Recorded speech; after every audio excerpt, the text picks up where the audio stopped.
Vacances plagiées. Chapitre 1. Le soleil montait sensiblement dans le ciel, son chapeau de paille n'étant plus parfaitement ajusté pour lui couvrir le visage et surtout les yeux. Alexandre de Broussouf le baissa un peu plus au point que le sommet du crâne n'était plus du tout protégé de l'astre du jour. Somnolent dans sa chaise longue, l'écrivain goûtait avec délectation l'air marin provenant du large. La plage n'était pas loin, juste au bout de la pelouse de la superbe mais discrète propriété acquise voici 12 ans. Une haie assez haute et dense marquait la limite visible entre le terrain très privé et le domaine public littoral. Plus discrètement, mêlés aux branches pour des raisons d'esthétique, des barbelés et des grillages entrelacés assuraient une protection sans doute plus efficace.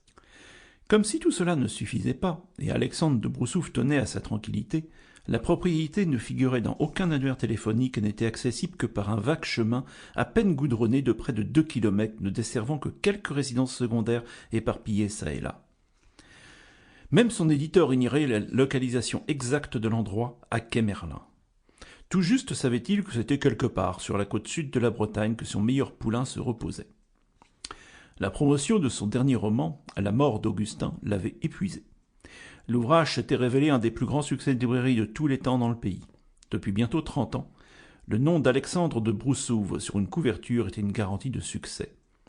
Mais là, toutes les attentes avaient été dépassées. « Ce n'est pourtant pas mon meilleur roman », s'était un jour plaint l'auteur devant ses éditeurs, regrettant que le public ne soit meilleur juge et n'ait ainsi préféré des œuvres plus abouties et magnifiques comme La Mazurka de la Vierge Noire ou Le secret du flétan. Enfin bon, quoi qu'il en soit, la mort d'Augustin était une affaire réglée qui ne concernait désormais plus que son éditeur et les divers commerçants, prestataires techniques, juristes et autres qui vivaient de l'œuvre d'Alexandre de Broussouf. Celui-ci somnolait dans sa chaise longue, mais ne dormait pas. Il aimait ces moments de repos conscient où le cerveau et l'âme pouvaient vaguer, poussés par les vents de l'inspiration.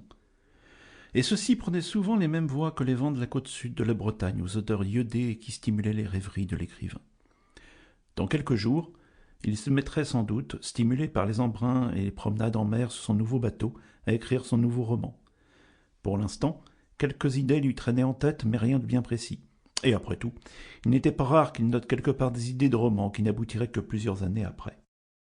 Le téléphone mobile sonna dans la poche du gilet qui était posé sur l'herbe à côté de la chaise longue. Alexandre de Broussouf fut tout d'abord prodigieusement agacé, avant de réaliser que seule sa femme Ludivine possédait le numéro capable de le déranger ici, à Kermerlin. Pour que sa troisième épouse, âgée de presque 25 ans de moins que lui, mais toujours séduite par son charisme et son talent comme au premier jour, il y a plus de 7 ans, l'appelle le motif de veine. Sample complete. Ready to continue?